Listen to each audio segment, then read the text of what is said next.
अस्सलामुअलैकुम। सुबह पाकिस्तान की हंसती मुस्कुराती और रोशन सुबह में मैं हूं आपकी मेज़बान माहनूर कुरैशी और मेरे साथ हैं रिजवान अली अहमद। और हम सब की जानिब से सुबह खैर। उम्मीद करते हैं आप अपने दिन का आगाज़ कर चुके होंगे। इस उम्मीद इस दुआ के साथ हम प्रोग्राम का आगाज़ कर रहे हैं। अल्लाह करे आने वाला दिन आने वाला वक्त हम सब के लिए बहुत सारी खुशियाँ बहुत सारी कामयाबियाँ लेकर आए। गुजरे हुए वक्त की कोई भी नाकामी कभी पलट कर हमारे सामने ना आए। खुशियाँ हमें मिलती हैं जब एकदम से मौसम तब्दील होता है। जैसे कल रावलपिंडी इस्लामाबाद में दोपहर के वक्त मौसम में तब्दीली आई। कोई प्रोडिक्शन नहीं थी बारिश के हवाले से।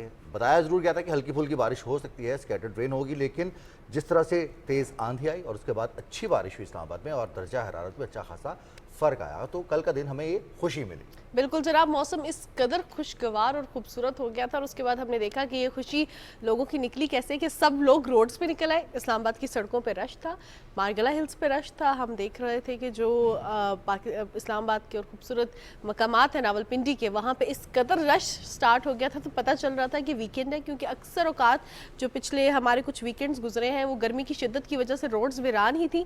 जो रूटीन में एक वीकेंड का रिचुअल होता है कि आवाम जो है सड़कों पर आती है, पार्क्स में जाते हैं बच्चे, वो ख़त्म होता दिखाई दे रहा था, क्योंकि हमने देखा कि पार्क्स भी सुनसान थे। 44 डिग्री सेंटीग्रेड तक टेम्परेचर गया था और कल बारिश की वजह से मौसम खुशगवार हो गया, खूबसूरत हो गया। आज जो है दर्जा हरारत जो है वो फिर 40 डिग्री सेंटीग्रेड क्रॉस कर रहा है। काम शुरू हो गया, बैक टू रूटीन लाइफ। और इस पूरे हफ्ते जो है रावलपिंडी इस्लामाबाद के टेम्परेचर 40 डिग्री सेंटीग्रेड क्रॉस करेगा। 45 डिग्री सेंटीग्रेड तक भी टेम्परेचर रिकॉर्ड किया जाएगा मैक्सिमम।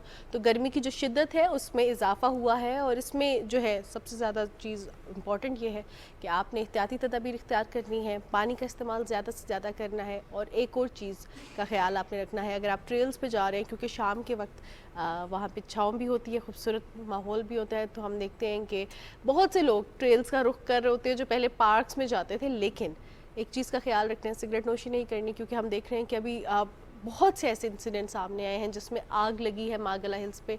सिगरेट नोशी नहीं करनी। अब पोस्ट ईद है तो बारबेक्यू ऐसी जगहों पे नहीं करना, डेजिग्नेटेड साइट्स पे ही करना है ताकि हम किसी भी हादसे का शिकार ना हो। और हम देख रहे हैं कि इन छुट्टियों में, ईद की छुट्टियों के दौरान मौसम को एंजॉय करने के लिए बहुत सारे लोगों ने न सिर्फ हमारे पाकिस्तानी सयाह बल्कि गैर मुल्की सयाहों ने भी गलियात का रुख किया है। और जो GDA है, गलियात डेवलपमेंट अथॉरिटी, उनकी जानिब से जो स्टैट्स शेयर किए गए हैं उसके मुताबिक 4 लाख से ज़्यादा लोगों ने विजिट किया है ईद की छुट्टियों के दौरान इस मौसम को एंजॉय करने के लिए। और जो रश रहा मरी में, हमने ये वीकेंड पर भी देखा कि जाने वालों के लिए काफ़ी ज़्यादा रश था। और जो वक्त रावलपिंडी इस्लामाबाद से 50 मिनट या 45 मिनट में मरी पहुंचता था, आपको गाड़ी पहुंचाती थी, वो उसमें कई गुना ज़्यादा इजाफा हुआ। फिर गलियात की मुख्तलिफ साइट्स पर बेपनाह रश की वजह से गो के मैनेज अच्छा किया गया इसको वार्डन्स की जानिब से, इंतज़ामिया की जानिब से। इसके बावजूद बड़ी तादाद में सयाहों ने रुख किया पाकिस्तान के सियाहती मकामात का, ताकि इस मौसम से, छुट्टियों से खूब लुत्फ़अंदोज़ हुआ जाए। बिल्कुल जनाब। और अगर हम बात करें DGA director general Shahrukh Ali की, उनका कहना यह है कि गैर मुल्की सयाहों की बड़ी तादाद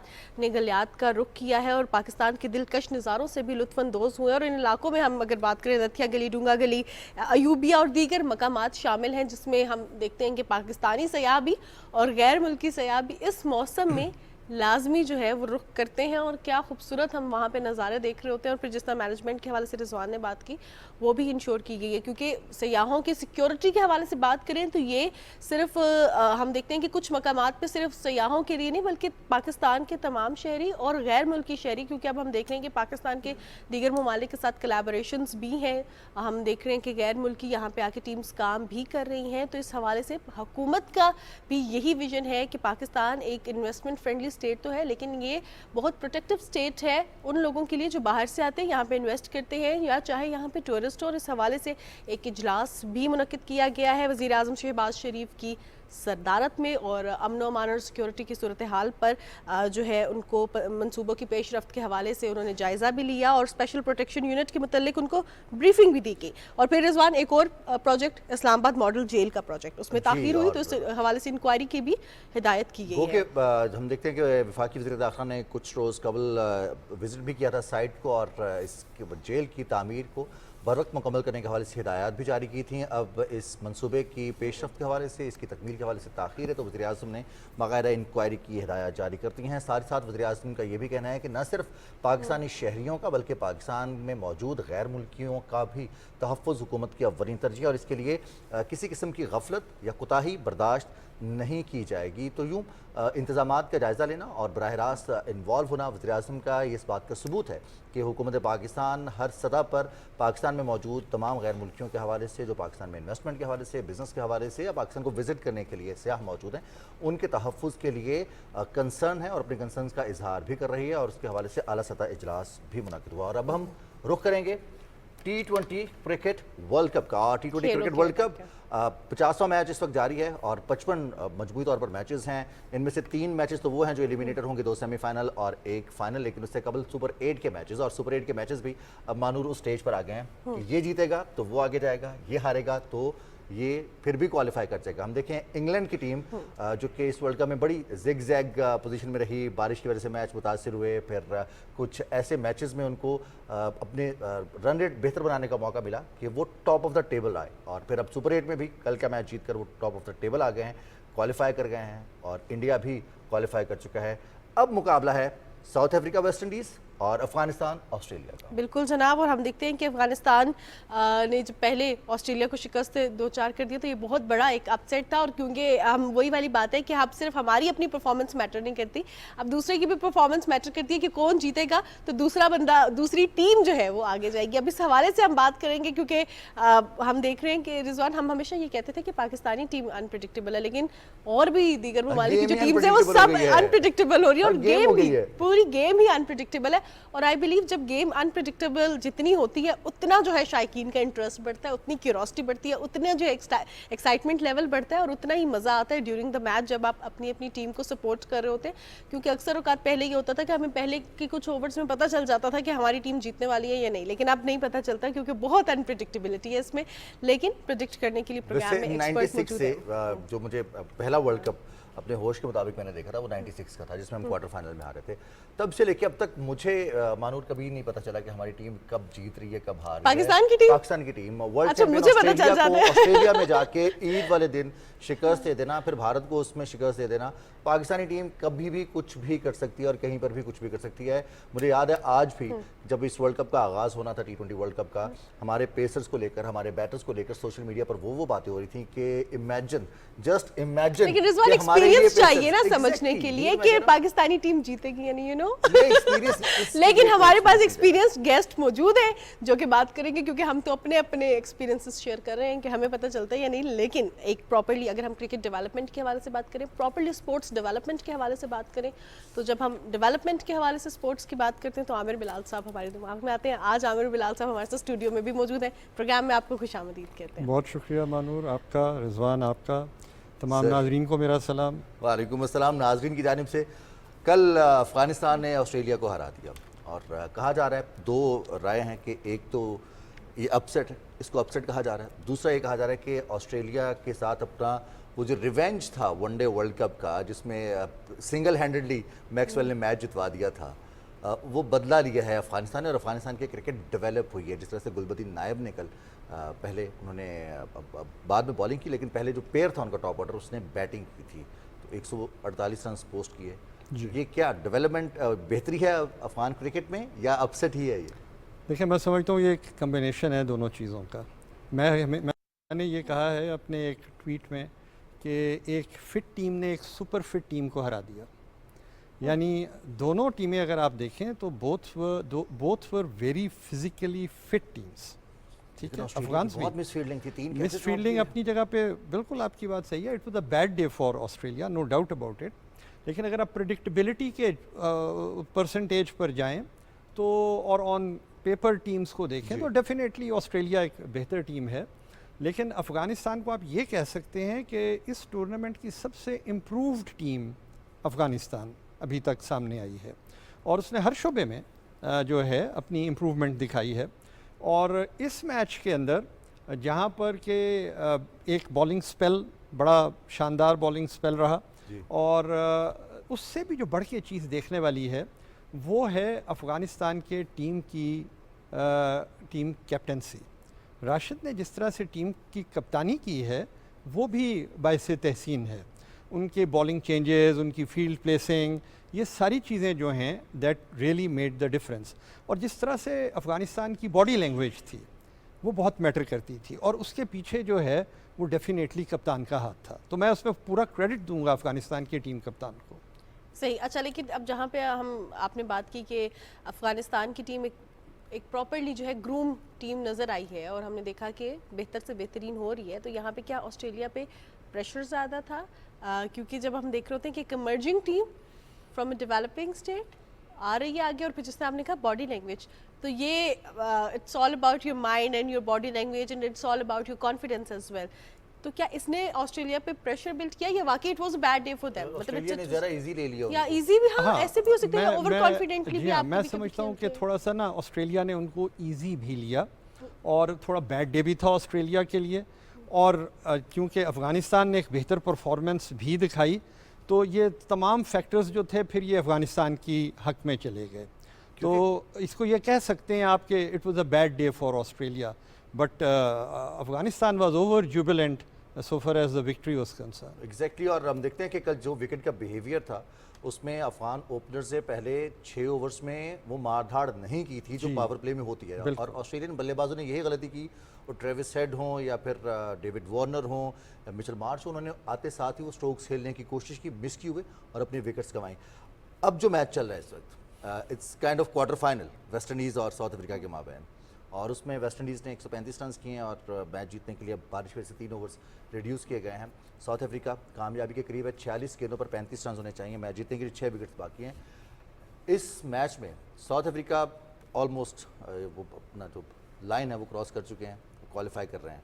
वेस्ट इंडीज़ ने कैसी क्रिकेट खेली और साउथ अफ्रीका अभी चोकर्स हैं या फिर चोक कर सकते हैं किसी भी वक्त, या अब ये कंसिस्टेंट टीम है? देखिए, इनके बारे में कहा तो यही जाता है कि ये चोकर्स हैं, लेकिन आई थिंक कि they are trying to come out of this shade of being chokers. तो बहुत अच्छी टीम है साउथ अफ्रीका की, मुझे तो समझ नहीं आती कि क्यों ये चोक कर जाते हैं। इनके पास हर चीज़ है, आप देखें ना, इनके पास कितने अच्छे स्पिनर्स हैं, कितनी अच्छी फास्ट बॉलर्स हैं, और फिर इनके पास जो T20 के बैट्समैन हैं, हर तरह का बैट्समैन इनके पास मौजूद है, फील्डिंग साइड बहुत आला है, तो कोई वजह नहीं है कि ये चोक करें। और मैं तो समझ रहा था कि वेस्ट इंडीज़ क्वालिफाई कर जाएगा, क्योंकि वेस्ट इंडीज़ जिस तरह का क्रिकेट खेल रहा था वो बहुत अच्छी क्रिकेट खेल रहे थे, अपनी तवक्को से बढ़ के क्रिकेट खेली है उन्होंने, और उनको एडवांटेज भी था being a home team, home ground का भी उनको एडवांटेज था। लेकिन साउथ अफ्रीका बहुत अच्छा खेला, तमाम जितना भी आप क्रेडिट दें साउथ अफ्रीका को, ख़ास तौर पे डिकॉक, मैं समझता हूँ कि वो उसने बहुत ही शानदार ओपनिंग एंड दोनों, जी हाँ, इन्होंने साउथ अफ्रीका को एक ऐसी स्टेज पे लाके खड़ा किया जहाँ पर साउथ अफ्रीका जो है अब इस वक्त वो बिल्कुल लाइन क्रॉस करने वाला है, और यही हम उम्मीद कर रहे हैं कि यहाँ से साउथ अफ्रीका जो है वो क्वालिफाई कर जाएगा सेमीफाइनल्स के लिए। आमिर बिलाल साहब, आपसे जब भी हम बात करते हैं तो आप एक प्रॉपरली उसके प्रॉपर सिनेरियो को एक होलिस्टिक अप्रोच देते हैं।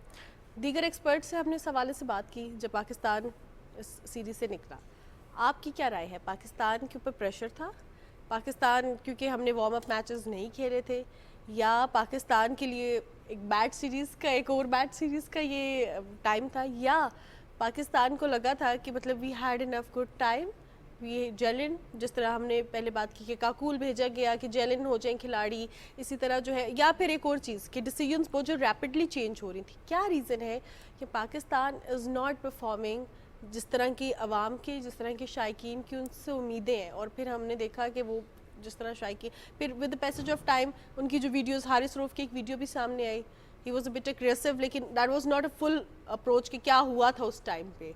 आधी वीडियो बनाई गई, आधी इंसिडेंट की, तो basically what is the reason behind that कि ये जो सारी चीज़ें सामने आ रही हैं, और इज़ इट समथिंग कि बाकायदा कराया जा रहा है to give a bad name to Pakistan? नहीं, आई डोंट थिंक सो कि कोई बैड नेम, थोड़ा सा हम I think we were not fully prepared for this tournament, ये तो मैं बड़ी एक बात आपको क्लियरली कहूँगा, क्योंकि एक जो रोड मैप होता है जब आप इतने बड़े टूर्नामेंट के लिए जाते हैं, तो इतना बड़ा जो टूर्नामेंट होता है वो कोई एक्सपेरिमेंट ग्राउंड नहीं होती है, ये परफॉर्मेंस स्टेजेस होते हैं, इसके ऊपर टीम ने परफॉर्म करना होता है, और अगर आप मुकम्मल तौर पर तैयार नहीं हैं, चाहे वो आप मैनेजमेंट पर्सपेक्टिव से देख लें, चाहे आप उसको कैप्टेंसी के पर्सपेक्टिव से देखें, चाहे आप उसमें टीम सिलेक्शन के हवाले से देखें, और फिर परफॉर्मेंस ऑन ग्राउंड देखें, तो ये सारे आस्पेक्ट जो हैं अगर आप इनको सामने रखें और एक एक करके इसको एनालाइज कर लें, तो ये चीज़ आपके सामने आ जाएगी कि एक होलिस्टिकली जब हम उसको देखते हैं तो हमें पता चलता है कि टीम में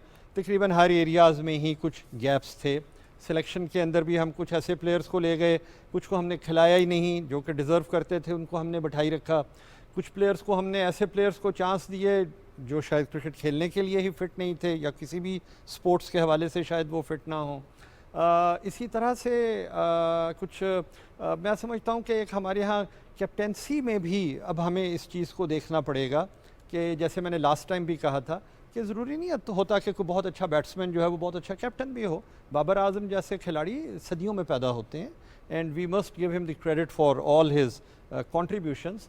लेकिन पाकिस्तान टीम को क्या चाहिए है, कैप्टन को जब आप असेस करते हैं तो उसमें 2-3 चीज़ें देखी जाती हैं बड़ी बुनियादी तौर पे। सबसे पहले ये देखा जाता है कि उसने कितने टूर्नामेंट्स टीम को जितवाए हैं एज अ कैप्टन। तो अगर हम देखें तो पिछले 3-4 साल में कोई ऐसा बड़ा टूर्नामेंट नहीं है जिसको हम क्रेडिट दे सकें कि ये बाबर आजम की कैप्टनसी में पाकिस्तान जीता हो। और दूसरी चीज़ जो एक कैप्टन के लिए होती है वो होती है कि उसने प्लेयर्स कितने डेवलप किए। तो वो भी अगर हम लिस्ट में देखें तो वो भी हमें कोई ऐसा प्लेयर नज़र नहीं आता जो बाबर आजम की कैप्टनसी में डेवलप हुआ हो। सही। सो अगर ये 2 गैप्स हैं बड़े तो फिर इसको हमें सीरियसली एड्रेस करना पड़ेगा और बाबर को फोकस करना पड़ेगा अपनी कोर स्ट्रेंथ जो है उनकी जो बैटिंग है। और ये भी एक थोड़ी सी बदकिस्मती है कि हमारे यहाँ कैप्टन जो है वो ऑन जॉब ट्रेनिंग लेता है, यानी कप्तान बनने के बाद सीखता है कि कैप्टनसी क्या है। हमारे यहाँ कोई इंस्टीट्यूशनलाइज एफर्ट एज सच नहीं होती कैप्टन को तैयार करने की। या अभी अगर आप इस वक्त एकदम मुड़ के पीछे देखें तो आप कहेंगे अच्छा अगर हम बाबर आजम को तब्दील करते हैं तो हम किसको कप्तान बनाएं। तो टीम में सिलेक्टेड नहीं है, टीम में मौजूद नहीं है, उसको कप्तान बना के ले आएंगे। बिल्कुल। तो इस किस्म की जो चीज़ें हैं ये तब होती हैं जब हमने एक लॉन्ग टर्म प्लानिंग नहीं की होती, सक्सेशन प्लानिंग जिसको आप कहते हैं, जो आपकी कॉरपोरेट्स में भी होती है कि आप अपने नेक्स्ट लेवल के ऊपर देख रहे होते हैं कि किसको आपने इस जगह के ऊपर लेके आना है। तो टीम जो अच्छी टीमें, प्रोफेशनल टीमें होती हैं उनके यहाँ सक्सेशन प्लानिंग होती है, ना सिर्फ कप्तानी के रोल में बल्कि हर रोल में, चाहे वो बैट्समैन का रोल हो चाहे बॉलर्स के रोल हो। न्यूजीलैंड की टीम हो, श्रीलंका हो, इंग्लिश टीम हो, इवन साउथ अफ्रीका में भी प्लेयर्स जो अच्छे प्लेयर्स हैं अगर उनको बोर्ड जिम्मेदारी देता है कैप्टनसी की तो वो खुद से मना कर देते हैं कि हमें तवज्जो देनी अपनी बैटिंग पर या अपनी बॉलिंग पर या हमारा जो भी रोल है तो कैप्टनसी आप किसी और के हवाले करते हैं। हसरंगा को कप्तान बनाया गया, श्रीलंका में कोई कप्तानी लेने को तैयार नहीं था। इसी तरह से एडम मार्करम को कप्तान बनाया गया और इससे कबल वनडे के लिए हम देखते हैं जिस तरह से कप्तान को सिलेक्ट किया गया। अब ये तो हो गई पाकिस्तान क्रिकेट की बात। थोड़ी सी हम बात कर रहे थे कि इंटरनेशनल क्रिकेट काउंसिल के जो रूल्स हैं वहाँ पर जब हम बात करते हैं कि फेवर किया जाता है टीम्स को, तो वो नज़र आता है कि इंडिया के तमाम मैचेस डे मैचेस हैं, उसमें ओवरकास्ट कंडीशंस मैटर नहीं करेंगी, उसमें जो आर्टिफिशियल लाइट्स हैं वो मैटर नहीं करेंगी, स्पिनर्स को या पेसर्स इम्पैक्ट नहीं होंगे, बल्लेबाज मुतासर नहीं होंगे। फिर सेमीफाइनल भी ऑलरेडी डेडिकेटेड है कि अगर सेमीफाइनल में पहुंचा इस टाइम पे और इस वेन्यू पे इंडिया खेलेगा, कितनी ज़्यादा बाइस्डनेस है ये। रिजवान, ये तो बहुत अफसोसनाक बात है। देखिए इस वक्त इसमें कोई शक नहीं कि आईसीसी में भारत का बहुत एक से है, कंट्रोल है, because of the money that India brings in to the world of cricket. लेकिन इसका मतलब ये नहीं है कि आपके क्रिकेट के तमाम रूल्स रेगुलेशंस आईसीसी जो है वो इंडिया के फेवर में करना शुरू कर दे। और ये चीज़ देखनी पड़ेगी क्रिकेट की ग्रोथ के लिए।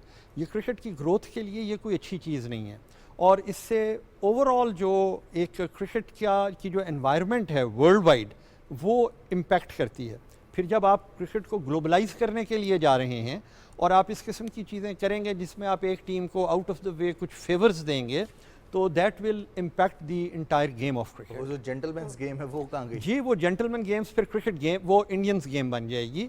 तो मेरे ख्याल में इस तरह से नहीं होना चाहिए है और तमाम टीमों को एक फेयर चांस मिलना चाहिए। सबके लिए ये चीज़ें जो हैं ये यूनिवर्सल होनी चाहिए। सही सही। अब ज़रा हम दीगर खेलों की जाने बढ़ते हैं और बॉडी बिल्डिंग चैंपियनशिप के हवाले से बात करते हैं। क्रिकेट में तो हमने बात की कि पाकिस्तान निकल गया, लेकिन हर जगह ऐसा नहीं है। पाकिस्तान के खिलाड़ी बहुत अच्छा भी परफॉर्म कर रहे हैं और शाहनवाज खान ने जो है वो इंडियन एथलीट को हराया है, गोल्ड मेडल अपने नाम लिया है। अब हम देख रहे हैं कि दीगर खेलों में भी पाकिस्तान, चाहे अब स्क्वैश हो उसमें भी पाकिस्तान बहुत अच्छा परफॉर्म कर रहा है और हम देखते हैं कि पाकिस्तान की ख़वातीन भी, बच्चियां भी, अंडर 18 भी बहुत अच्छा परफॉर्म करी अभी, जैसे कि बॉडी बिल्डिंग चैम्पियनशिप है। फिर हॉकी के हवाले से भी एक तरह से हम स्क्रैच से दोबारा उठे हैं। ठीक है कि कोई हम बट स्टिल सेमीफाइनल्स तक क्वालिफाई कर रहे हैं, फाइनल्स तक जा रहे हैं, इन सब चीज़ों को क्रिकेट डेवलपमेंट के साथ साथ अगर हम दीगर स्पोर्ट्स की डेवलपमेंट के हवाले से बात करें तो आप कैसे देखते हैं? देखिए बड़ी खुशाइन डेवलपमेंट्स हैं, ख़ास तौर पर जो इंडिविजुअल स्पोर्ट्स हैं।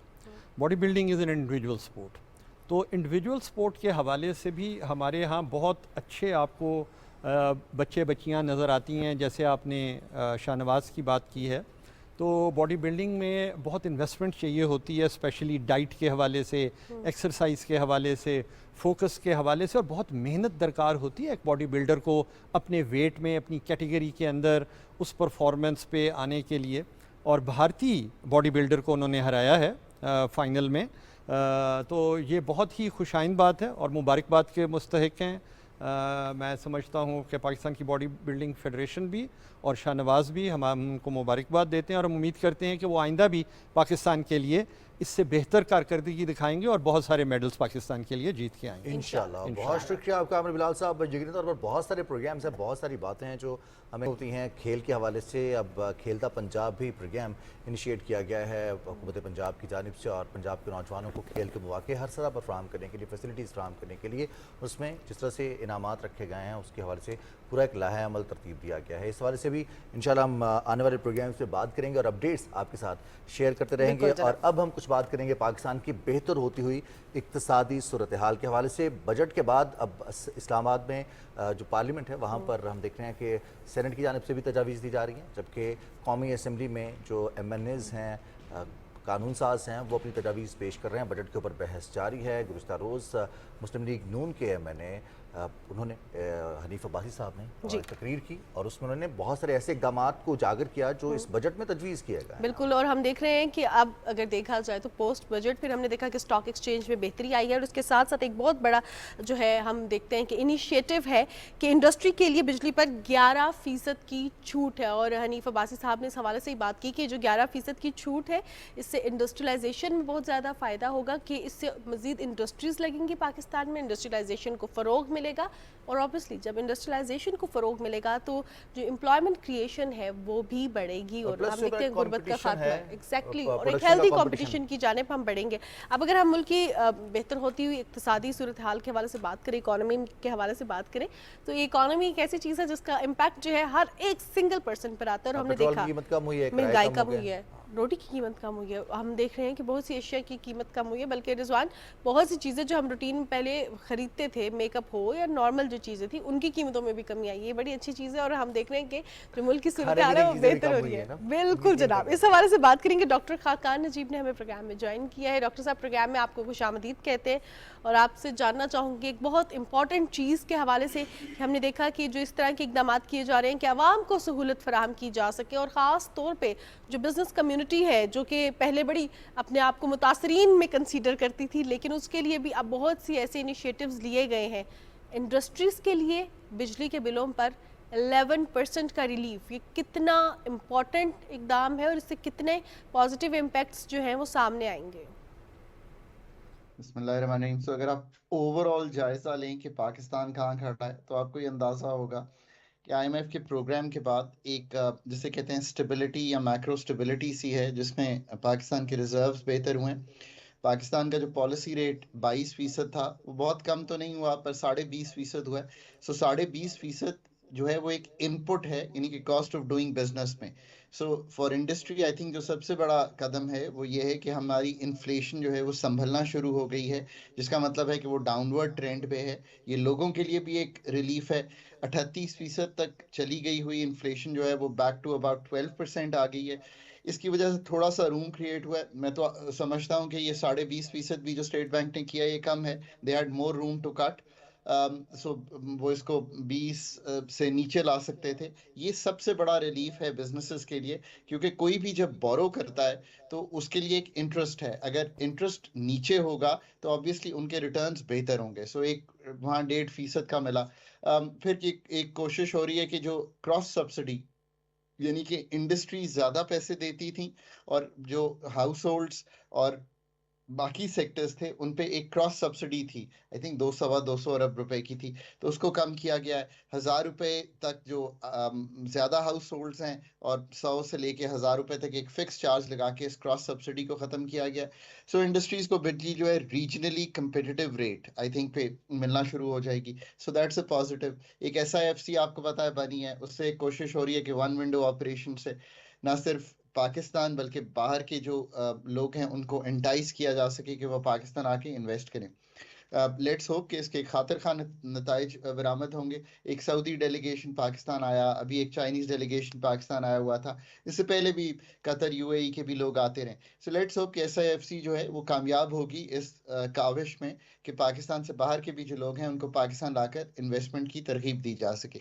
अभी भी अगर आप देखें तो जो प्राइवेट सेक्टर क्रेडिट है वो कम है बिकॉज रेट ज़्यादा था, बट मैंने देख रहा था कि कोई 3-4% बेहतर है पिछले साल से, ये जो अभी मई का महीना गुजरा है। सो थोड़ा सा अपटेक वहां पे है। एक बजट आया है, कोशिश की गई है कि बजट को बेहतर बनाया जा सके, पर चूंकि आईएमएफ के पिराहे में रहकर ही अभी ऑपरेट करना है। सो आईएमएफ का एक नया अगर प्रोग्राम हो जाता है तो आई थिंक इससे लोगों को एक तकवीत सी मिल जाती है कि एक स्ट्रेट जैकेट प्रोग्राम में आ गए हैं, कुछ करते रहेंगे, कुछ रिफॉर्म चलता रहेगा, Pakistan on a path of recovery रहेगा। इस सब को देखते हुए आपने देखा है कि the Pakistan stock exchange has performed well. मैं फिर ये हमेशा कहता हूँ कि ऑन इन ऑल ऑनेस्टी ये सब इकदाम जो हैं इन द शॉर्ट रन एक स्टेबिलिटी सी दे रहे हैं, पर जो हमारे देरीना मिसाइल हैं जिसका जिक्र हुकूमत भी करती है और सबको करना चाहिए कि बिजली के सेक्टर को ठीक करना है, रिटेलर, होलसेलर, एग्रीकल्चर इनकम, इन सब को प्रॉपरली टैक्स करना है, इसमें कोई शक नहीं है। फर्दर आसानियां पैदा करनी है पाकिस्तान के हर सेक्टर को काम करने के लिए, यानी कि जो हमारी रेड टेपिज्म है जिसको हम कहते हैं कि मुश्किलात हैं रेगुलेटरी निज़ाम में, एडमिनिस्ट्रेटिव हर्डल्स हैं, उनको दूर करना है, ताकि जो इतना बड़ा ये ज़खाइन है हमारे पास ह्यूमन रिसोर्स के, इतनी यंग जनरेशन है, इंग्लिश स्पीकिंग जनरेशन है, इसको मेन स्ट्रीम करना है। फिर हमारे बिजनेसेस को भी खुद बहुत मेहनत करनी है कि वो गवर्नमेंट सब्सिडी पे रिलाई करने की बजाय दुनिया से कनेक्ट करें और पाकिस्तान की कोई भी ब्रांड नेमिंग करें, इनवर्ड लुकिंग होने की बजाय आउटवर्ड लुकिंग हो। सो ये काम करना है सारा। पाकिस्तान की एक्सपोर्ट्स जो कि 30 अरब डॉलर पे पिछले कई सालों से तकरीबन जिसे कहेंगे एक स्टेबल सी चल रही हैं, इनको बढ़ाना है। पाकिस्तान का मसला ज़्यादा इम्पोर्ट्स नहीं बल्कि कम एक्सपोर्ट्स हैं। सो इस निज़ाम को ठीक करना है। अगले 5 साल जो है पाकिस्तान के बजट के खसारे कम होने चाहिए। पाकिस्तान की जो इंडस्ट्रियलाइजेशन है इसके लिए जो रेगुलेटरी रिजीम है उसको बेहतर होना चाहिए, पॉलिसी रेट नीचे आना चाहिए। बिजली की जो पूरा निज़ाम है इसको ऐसे ठीक करना है कि इसमें कंपटीशन आए। हुकूमत कहती है हम प्राइवेटाइज करेंगे, 25-30 साल से जो आईएसको है जहाँ पे आप बैठे हुए हैं, इस्लामाबाद का, लेस्को लाहौर का, फैसलाबाद का, ये प्राइवेटाइजेशन लिस्ट पे है। अब आगे बढ़े, इनको प्राइवेटाइज करें। पीआईए पे एक कोशिश हो रही है, may be that would be a good, जिसे कहेंगे indicative privatization कि Pakistan is serious to do this. I think ये एक ओवरऑल व्यू है पाकिस्तान का जहाँ पे खड़े हुए हैं। देर इज मैं हमेशा कहता हूँ ट्रमेंडस पोटेंशियल एग्रीकल्चर सेक्टर में जिसने अच्छा परफॉर्म किया। 6% की ग्रोथ हुई है। ये जो सारी थोड़ी सी कीमतों में कमी है ये इसी वजह से है। वीट अच्छी हुई, राइस की 3 अरब डॉलर की एक्सपोर्ट अच्छी हुई, कॉटन बेहतर है, मेज भी बेहतर है, क्रॉप्स ठीक आ रही हैं। इसमें बहुत इन्वेस्ट करे पाकिस्तान, पाकिस्तान की एग्रीकल्चरिस्ट, पाकिस्तान की वो अदारे जो हमने बनाए कि वो ये काम करें और उन्होंने ये काम नहीं किया, जिसमें पाकिस्तान एग्रीकल्चर रिसर्च काउंसिल है, नेशनल एग्रीकल्चर रिसर्च काउंसिल है, पाकिस्तान की एग्री यूनिवर्सिटीज हैं, इन सबको मिलकर ये काम कर रहा है। कभी भी हुकूमत के जो नताइज हैं वो अकेले नहीं आते। हुकूमत को फिजा बनाने के लिए हमें पुश करना है कि वो ऐसी फिजा बनाए कि पाकिस्तान की ईज यानी कि आसानी टू कारोबार एंड पाकिस्तान की पैसे कम करना टू डू कारोबार, यानी कि कॉस्ट ऑफ डूइंग बिजनेस को नीचे लाना। ये दो काम हुकूमत करे। जो काम उसके नहीं करने के, ऑपरेशंस वगैरह उसमें से निकालने के लिए आहिस्ता आहिस्ता उसको पुश करे। बट जो कारोबारी हजरात हैं उनको भी पाकिस्तान में R&D करना है, पाकिस्तान में ट्रेन होना है, पाकिस्तान को कनेक्ट करना है। सो आई थिंक ये एक ओवरऑल जायजा है जहाँ पे पाकिस्तान इस वक्त खड़ा हुआ है। डॉक्टर साहब, आप माहिर इक़्तिसादियात हैं और जो पाकिस्तान वर्ज ऑफ डिफ़ॉल्ट था, स्टेबिलिटी हमारा सबसे बड़ा कंसर्न था, मुआशी स्टेबिलिटी। बहुत ज़्यादा डाउट से रुपया ऊपर जाएगा, गिरेगा, पाकिस्तान में वो तमाम चीज़ें गैर कानूनी तरीके से फ्राहम की जाती थी या पाकिस्तान से बाहर चली जाती थी जो यहाँ के लोगों की मेहनत होती थी। स्टेबिलिटी, और अब इस स्टेबिलिटी के लिए जो इकदाम किए गए, जो सख्त फैसले किए गए हैं, बहुत सारे लोग एक्सपेक्ट करते हैं कि चूँकि अब स्टेबिलिटी आ गई है, बजट में नज़र आ रही है, या इससे कबल जो इकदाम हैं, रुपया भी स्टेबल है, पेट्रोल की कीमतें नीचे आ रही हैं, अशिया की कीमतें कम हो रही हैं, तो ओवरनाइट चेंज आना चाहिए। आपके ख्याल में हमें कितना तवील और सफ़र करना है, कितना और इंतज़ार करना होगा लोगों को ये तमाम तर समरात हासिल करने के लिए?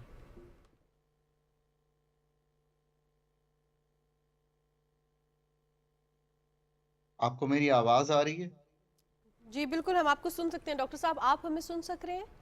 जी जी, मैं सुन सक रहा हूँ आप जी। तो अच्छा, देखिए, डॉक्टर ये साहब। बात आपकी बिल्कुल दुरुस्त है कि go back to June Pakistan के ज़र मुबादला के ज़खायर $4 अरब से नीचे चले गए थे और एक अनकंफर्टेबल सी सिचुएशन थी पाकिस्तान में। ये आपने जो डिफ़ॉल्ट का जिक्र किया, डिफ़ॉल्ट की बातें हो रही थी, पर फिर आईएमएफ का प्रोग्राम हुआ। हुकूमत ने एक काविश की, अथॉरिटीज़ ने, कि पाकिस्तान आईएमएफ के साथ एक एंगेजमेंट कर ले। डिलेड काविश थी, पर एक नया प्रोग्राम होता है, वो एक 9 माह का स्टेबलाइजेशन किस्म का ही प्रोग्राम कहना चाहिए, आपने सही वर्ड यूज़ किया। $9 अरब के आज ज़खायर हैं, 38% की इन्फ्लेशन जो है वो 11-12% पे आ गई है। जो बैरूनी खसारा है वो कदरे संभल गया है और उसकी वजह से ही जो ज़खायर हैं वो बेहतर हुए। पर ये याद रखिए कि ये सब कुछ करने के लिए हमें अपनी इकोनॉमी को स्लो करना पड़ा। जो ग्रोथ है इस साल की भी 2.5%, 2% के इर्द गिर्द होगी। इससे जो नौकरियां निकलनी चाहिए थी वो उस तरह नहीं निकली। सो एम्प्लॉयमेंट के ज़राए जो हैं वो उस तरह नहीं बढ़े। ये जो ग्रोथ आ रही है ये पाकिस्तान की जो एग्रीकल्चर की क्रॉप्स बेहतर हुई हैं उस वजह से आ रही है।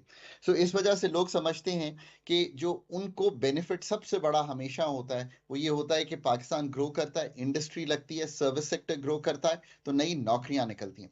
सो जो एक्सपेक्टेशन पाकिस्तान कौम की होनी चाहिए, जो सही एक्सपेक्टेशन है, कि वो सब्सिडीज और ये जो हम देते हैं जिस तरह के इनकम सपोर्ट प्रोग्राम है, इससे निकल कर पाकिस्तान जाए into growth, into manufacturing, into job creating growth. अब पाकिस्तान को ये करने के लिए देखिए, जितना सिस्टम में डिफिकल्टीज हैं, चैलेंजेस हैं, और जिस जिस जगह पर जाकर इसको ठीक करने की ज़रूरत है। आपने बजट का जिक्र किया, budget itself has been driving inflation in Pakistan. पिछले कई साल पहले चले जाएं तो एक हम तवातर से बड़ा खसारा करने की तरफ हैं। पाकिस्तान 7-7.5% का जो फिजिकल यानी कि मालियाती खसारा है, इसकी बहुत बड़ी वजह यह है कि हम बहुत से पैसे नीचे एनएफसी में पंजाब, सिंध, बलोचिस्तान, केपीके को दे देते हैं, पर हम बहुत से काम फिर भी उनके लिए करते चले जाते हैं, डेवलपमेंट के भी और करंट यानी कि हेल्थ, एजुकेशन, ज़कात, उशर, पावर्टी, क्लाइमेट, एग्रीकल्चर, ये सब सब्जेक्ट्स के हम के पैसे ऊपर भी नीचे अखराजात प्रोविंस। जो विफाक के हैं वो बहुत ज़्यादा होते हैं डॉक्टर साहब। बिल्कुल, ये आपने बहुत दुरुस्त बात की। देखिए, हमें मिनहासुल कौम और सारे प्रोविंसेस को अब ये सोचना है कि वफाक ये बोझ बर्दाश्त नहीं कर सकता। हमें हुकूमत के जो हाथ हैं उनको मुस्तहकम करना है कि वो अगर एनएफसी पे, वो कोई न्यू फाइनेंशियल फिजिकल पैक्ट पे अगर गुफ्तगू करे और नीचे डाइवल्ज करे जो हमारे सब्जेक्ट्स प्रोविंसेस के हैं, क्योंकि हम उनके पैसे 57.5% ऑफ द फेडरल बजट जो कलेक्शन होती है वो नीचे दे रहे हैं। हम इसीलिए दे रहे हैं कि ये सूबे अपने काम करें, वो लगाएं हेल्थ यूनिट, वो लगाएं एजुकेशन के काम, वो पावर्टी में भी हिस्सा डालें, क्योंकि poverty is also a provincial subject. So ये इम्पॉर्टेंट काम है। अब ये हैं वो डीप काम जो मुल्क ने करने हैं, पर हम शाय अवे करते हैं ये काम से। फिर एक्सपेंडिचर की तरफ देखें, पेंशन्स का रिफॉर्म, मतलब मैं हमेशा कहता हूं कि मेरे वालिदैन पेंशनर्स हैं, पर इसका ये मतलब नहीं है कि पेंशनर, फिर उसकी वाइफ, फिर उसकी अनमैरिड बेटी, फिर अगर उनकी नई जॉब हो जाए तब भी पेंशन आती रहे। थोड़ा सा सोचना पड़ेगा इस निज़ाम से निकल कर हमें पेंशन कहीं और इन्वेस्ट हो, वो स्टेट उसका उसकी जिम्मेदारी ले, पार्टली पेंशनर उसकी जिम्मेदारी ले। ये सारी चीज़ें जो हैं वो पाकिस्तान के करने की हैं। देखिए, हम उम्मीद कभी भी नहीं कर सकते, और मैं सारे भाई बहनों को कहता हूं कि पाकिस्तान में नौकरियां निकलें, पाकिस्तान में जो इन्फ्लेशन है वो कम हो, यानी कि कीमतों के बढ़ने की शरह कम हो। ये दो चीज़ें जो हैं ये सबसे ज़्यादा लोगों को अफेक्ट करती हैं। ये तभी मुमकिन है कि हम हुकूमत को जिसको कहते हैं उनके हाथों को मजबूत करें और गुफ्तगू इस तरह की करें कि आप करना चाहते हैं नीचे प्रोविंसेस को तो दें, आप सब्सिडी को निकालना चाहते हैं जनरल रजीम से और पुअर और वल्नरेबल पे टारगेट करना चाहते हैं तो करें। इनकम सपोर्ट प्रोग्राम पाकिस्तान का एक फ्लैगशिप प्रोग्राम है जो पार्टी इस वक्त सपोर्ट कर रही है, पीपल्स पार्टी, ये इसने शुरू किया था, PMLN ने बढ़ाया था, अब बढ़ के 570-80 अरब के करीब चला गया है। सो ये एक ओवरऑल फ्रेमवर्क है जिसमें पाकिस्तान इस वक्त चल रहा है। अगर इस फ्रेमवर्क को मुस्तहकम करके आगे हम चलना चाहते हैं तो ये जो कलीदी फैसले हैं वो करें। छोटी छोटी टिंकरिंग करने से मुल्क जो है वो दुरुस्त नहीं होगा, क्योंकि फैसले बड़े हैं, एनर्जी सेक्टर के बड़े फैसले हैं, उनको भी करना पड़ेगा। और फिर मैं आखिर में ये कहता हूँ हमेशा कि जिन दोस्तों पे जो टैक्स बनता है वो तो उनको देना पड़ेगा ना। ऐसा तो नहीं हो सकता कि रिटेल, होलसेल, पाकिस्तान की रियल एस्टेट, पाकिस्तान की एग्रीकल्चर उस तरह का टैक्स ना दे जो वेज अर्नर या कॉर्पोरेट सेक्टर दे रहा हो। फिर पूरे टैक्स के निज़ाम को ठीक करना, आसान बनाना, सिंप्लिफिकेशन पैदा करना, मसावी बनाना हर एक के लिए, ये है पाकिस्तान का फ्यूचर। इसके लिए सही FBR बनाना। सही। डॉक्टर साहब, एट द एंड आपसे एक और सवाल पूछना चाहूँगी। हम देख रहे हैं कि जिस तरह आपने पेंशन के हवाले से बात की, तो अब प्राइवेटाइजेशन की जानिब बढ़ रहे हैं। हम देखते हैं कि पेंशन का कंसेप्ट सिर्फ पूरी दुनिया में सिर्फ गवर्नमेंट एम्प्लॉयज़ के लिए नहीं होता, बल्कि जो प्राइवेट एम्प्लॉयज़ भी होते हैं उसके लिए प्रॉपर्ली एक निज़ाम होता है कि जो भी बंदा ओल्ड एज जो काम करता है वो ओल्ड एज बेनिफिट्स लेता है। अब इसके साथ साथ हुकूमत ये भी काम कर रही है कि टैक्स नेट में इजाफा किया जा सके। ये सारी ऐसी चीज़ें हैं जो कि आवाम को बड़ी थ्रेटनिंग लगती हैं। तो इस हवाले से आप क्या कहेंगे? क्योंकि पेंशन खत्म हो जाएगी, जिस तरह आपने सेटअप के हवाले से बात की कि एक बेटी अनमैरिड है और खुदा न खास्ता उसकी शादी के बाद डिवोर्स हो गई या हस्बैंड की डेथ हो गई तो वो तब भी एलिजिबल है अपने पेरेंट्स की पेंशन के लिए। तो अब ये जो सिस्टम है ये तो साइकिल चलता ही रहेगा। तो बेसिकली अब आवाम को क्या करना होगा? आवाम की एक्सेप्टेबिलिटी के लिए हुकूमतों को क्या करना होगा? बहुत अच्छा सवाल आपने इसलिए पूछा कि आई थिंक जो कम्युनिकेशंस होती हैं वो हुकूमतों की वो कमज़ोर होती हैं, क्योंकि वो समझती हैं कि अगर इतना खुल के कम्युनिकेट करें तो हम कैसे ये काम कर पाएंगे। आई थिंक दुनिया तब्दील हो गई है। दुनिया में अब चूंकि इतनी फेक कम्युनिकेशन हो रही है, तो जो ओरिजिनल कम्युनिकेशन है, जो सही कम्युनिकेशन है, चाहे वो सोशल मीडिया पे हो या इलेक्ट्रॉनिक पे हो या लिखत पढ़त से हो, वो करना हुकूमत का काम है। हुकूमत को अच्छे कम्युनिकेटर्स लाने चाहिए जो ये बता सकें कि अगर आप पे एज यू गो पेंशन पे जाएंगे और कहीं स्टॉक मार्केट में, कहीं फंड्स में, कहीं पैसों को इन्वेस्ट करेंगे तो वो बहुत बढ़ जाएंगे और आपको बहुत बड़ा लमसम मिल सकता है जब आप रिटायर होंगे। ये पहली बात। दूसरी बात ये है कि प्राइवेटाइजेशन से नौकरियां बढ़ती हैं। अगर आज एक PTV होता जो स्टेट ओन्ड होता और ये सारे चैनल ना आए होते, आप मुझे खुद बताइए, सब कुछ छोड़ दें, सब कुछ छोड़ दें, हमने ना अलाउ किया होता कि private sector channels can enter, तो क्या मेरे इतने दोस्त और मेरे इतनी बहनें, मेरी इतने ज्यादा लोग, मतलब एक टीवी सरहद से लेकर कराची तक, क्या ऐसा हो सकता था कि इतने चैनल है कि कभी कोई मुझे इंटरव्यू के लिए लाइटर नोट पे बताऊं, कहता है ऐसा भी होता है, मैं कहता हूं मैंने तो आपके चैनल का नाम ही नहीं सुना, इतने ज्यादा चैनल। ये है एक प्राइवेट सेक्टर जिसे आप कहते हैं कॉम्पिटिशन। डेवलपमेंट के हवाले से जो आपने बात की, ये बड़ी ज़बरदस्त मिसाल है और यकीनी तौर पर हमारे नाज़रीन ये समझेंगे भी और बहुत सारे लोग इस बात को समझेंगे भी। सिर्फ रजिस्ट वही करेंगे जिनको लगता है कि ख़तरा है। जैसे टैक्स नेट की बात की मानू ने, बहुत शुक्रिया। डॉक्टर खाकान नजीब, आप बात कर रहे थे इकॉनमी के हवाले से, पाकिस्तान की बेहतर होती हुई इक़्तिसादी सूरत हाल के असरात अब अवाम पर भी आ रहे हैं और हमें नज़र भी आ रहे हैं यकीनी तौर पर। सो आज ज़रा आज के दिन के हवाले से बात कर देते हैं। आज है 24 जून और आज इंटरनेशनल वुमेन इन डिप्लोमेसी दिन मनाया जा रहा है। ये दिन ख़ास तौर पे उन ख़वातीन के लिए है ताकि ये डिप्लोमेटिक मिशंस में, डिप्लोमेसी में ख़वातीन को फ़रोग दिया जाए कि वो आगे आए, काम करें और अपने अपने मुल्क का नाम रोशन तो करें, लेकिन वुमेन राइट्स के लिए काम करें। एक प्रॉपर हम देखते हैं जहां हम जेंडर इक्वालिटी के हवाले से बात करते हैं, वहां पे बहुत ज़्यादा ज़रूरी है कि ख़वातीन हर फील्ड में सामने आए, आगे आए, काम करें। डिप्लोमेसी की अगर बात की जाती है ना महानूर, तो डिप्लोमेसी में तो ये कहा जाता है कि ख़वातीन से ज़्यादा अच्छे अंदाज में बात कोई नहीं कर सकता। एक रिपोर्ट देखते हैं, फिर इस पर बात करेंगे।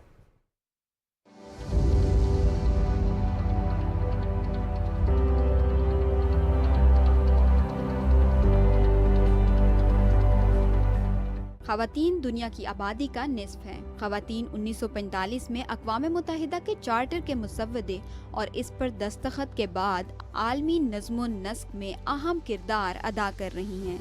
सफारतकार खवातीन और इनकी क़यादत का अंदाज, महारत और तरजीहात, दरपेश मसाइल और इनके हल के लिए अपनी मिसाल आप हैं। अदाद-ओ-शुमार के मुताबिक जब खवातीन काबीना और पार्लिमान में काम करती हैं तो वो ऐसे कवानीन और पॉलिसियाँ मुरतब करती हैं जो आम लोगों, माहौल और समाजी हम आहंगी के लिए बेहतर साबित होती हैं। हर साल 24 जून को सफारतकारी से मंसूब खवातीन के आलमी दिन के तौर पर मनाया जाता है। साल 2023 तक अक़वाम मुत्तहिदा के 193 रुकन ममालिक में से सिर्फ 34 में खवातीन ने मुमलिकत या हुकूमत के सरबराह के तौर पर काम किया है। यूँ तो पाकिस्तान ने सियासी और सफारती मैदान में खवातीन को हमेशा शामिल रखा है। शाइस्ता इकरामुल्लाह से लेकर मलीहा लोधी तक कौम की बेटियों ने मुल्क व कौम का मुकदमा भरपूर अंदाज में लड़ा है। 1973 में खवातीन को सिफारती वफ्द में शामिल होने की इजाज़त मिलने के बाद फौजिया नसरीन पहली पाकिस्तानी खातून करियर डिप्लोमेट के तौर पर जानी जाती हैं। गुज़िश्ता बरसों में पाकिस्तान के सफारती कोर में खवातीन की नुमाइंदगी में बतदरीज इजाफा देखा गया है। पाकिस्तानी खवातीन सफारतकारों की शानदार खिदमात ने सफारतकारी के कैनवस पर ना मिटने वाले नकूश छोड़े हैं।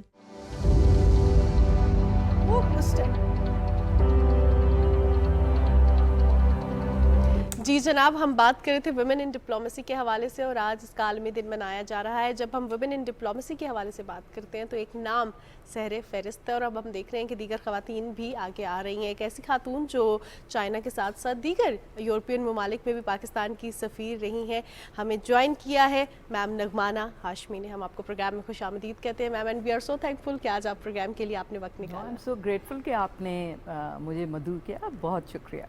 मैम, वुमेन इन डिप्लोमेसी आपने जब स्टार्ट किया तब इसका रुझान जो है हम देख रहे हैं कि ख़वातीन कम इस फील्ड में आती थी, सिर्फ इस वजह से नहीं कि फील्ड के हवाले से नो हाउ, चैलेंजेस भी ज़्यादा थे, पेयर प्रेशर भी ज़्यादा होता था, और अब हम देखते हैं कि बहुत सी ख़वातीन हैं। क्या डिफरेंस आप देख रही हैं? देखें, एक्चुअली डिप्लोमेसी का जो सॉर्ट ऑफ सेक्टर है वो पाकिस्तान में काफ़ी देर में उसको ओपन किया गया, बल्कि ये भी कहना मुनासिब होगा कि पूरी दुनिया ही में काफ़ी देर में वो ओपन हुआ या इसकी तरफ ख़वातीन का रुझान हुआ। हमारे यहाँ 73 में ये ओपन अप किया गया था और जो पहले 73, 74, 75 के बैचेस हैं उनमें आप देखें तो एक फौजिया नसरीन थी, मतलब उन्होंने ग्लास सीलिंग ब्रेक की, वो फर्स्ट कॉमन की थी। उसके बाद काफ़ी अरसे तक काफ़ी ऐसे बैचेस रहे जिसमें कोई खातून नहीं आई। फिर फाइनली हमारा तो 11वां बैच था, तो उसमें हम 3 थीं। उसके बाद बस फिर रास्ता काफ़ी खुल गया।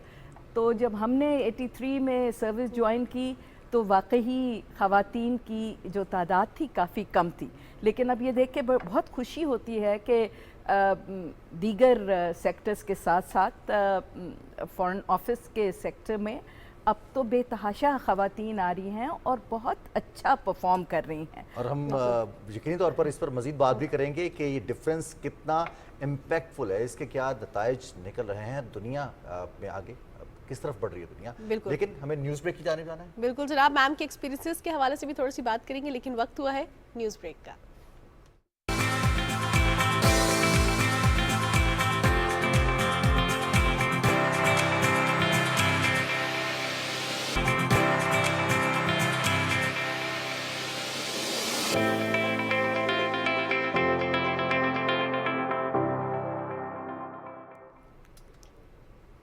जी जनाब, सुबह पाकिस्तान में आपको एक बार फिर खुशामदीद कहते हैं। न्यूज़ ब्रेक पर जाने से पहले हम बात कर रहे थे वुमेन इन डिप्लोमेसी के हवाले से। हमारे साथ मैम नगमाना हाशमी प्रोग्राम में मौजूद हैं, डिप्लोमेट हैं, पाकिस्तान की सफ़ीर रही हैं, चाइना में भी, यूरोपियन ममालिक में भी पाकिस्तान की सफ़ीर रही हैं और एक तवील एक्सपीरियंस रखती हैं। और जिस तरह उन्होंने बताया कि 83 में ज्वाइन किया, अब एक कल्चर उस टाइम पे और था, अब जो है बड़ी डिफरेंट। एक और बात भी की जाती है ना कि once a diplomat is always a diplomat, और रिटायरमेंट के बाद भी वो डिप्लोमेसी में उतने ही एक्टिव होते हैं। मैम नगमाना हाशमी स्टूडियोज़ में हमारे साथ मौजूद हैं। तो 83 का माहौल, तब स्ट्रगल बहुत ज़्यादा थी, चैलेंजेस बहुत ज़्यादा थे, अब बहुत ज़्यादा आसानियाँ आ गई हैं, कैरियर ओरिएंटेड पेरेंट्स आ गए हैं। तब पेरेंट्स की जानिब से होता था कि बेटी जाएगी बाहर फॉरेन सर्विस में जाएगी, तो ये ज़रा कंसर्न होता था, दूर नज़रों से दूर के कैसे, फिर बच्चे हों, हस्बैंड, और वो सारी क्या चीज़ें चैलेंजेस थे मैम रियल टाइम में? देखिए, मेरा जो एक्सपीरियंस है वो ज़रा थोड़ा सा डिफरेंट है। अच्छा। वो इसलिए कि आई फर्मली बिलीव आप कुछ भी करने निकल जाएं और अगर आपने उसको वाकई सही तरीके से, मेहनत से, अच्छे तरीके से करना है तो चैलेंजेस तो होंगे। तो वो आपके लिए भी कितने चैलेंजेस होंगे, सुबह सुबह उठ के आना पड़ता है।